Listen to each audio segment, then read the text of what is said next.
Kaya pala sinasabi na ng mga DDS na nangangamoy Saint Peter na daw si PBBM. Alam niyo na ang ibig sabihin nun. Lalo na po itong si Rowena Guanzon kasi nga meron na namang um, kwento etong mga ito na kuno ay isinugod nga sa Saint Luke's si PBBM. Nasa Saint Luke sa kasalukuyan.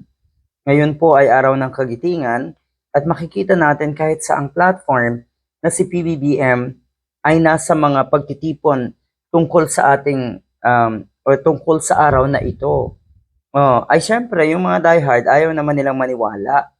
Kasi ang iniisip nila, yung mga napapanood nila tungkol kay PBBM ay mga old videos, old photos, halimbawa, ganon.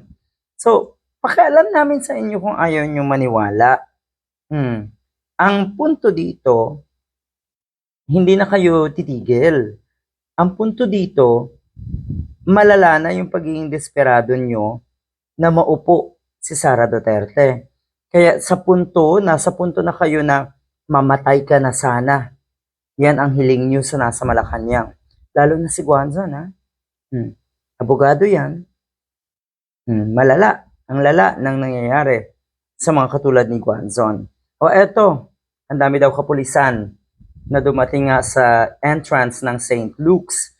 Kaya syempre, ang inisip na naman itong mga diehard na ito ay si PBBM ay isinugod nga dito sa St. Luke's. Baka naman kasi, etong mga video na nakikita nyo or ginagawa nyo or pinapakalat nyo, baka naman kasi ito yung mga old videos, ito ang mga luma.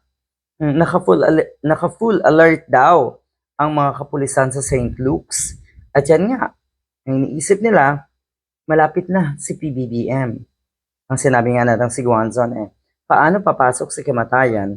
Bantay sarado daw ng kapulisan ang entrance nga netong St. Luke's. O diba? Ang lala.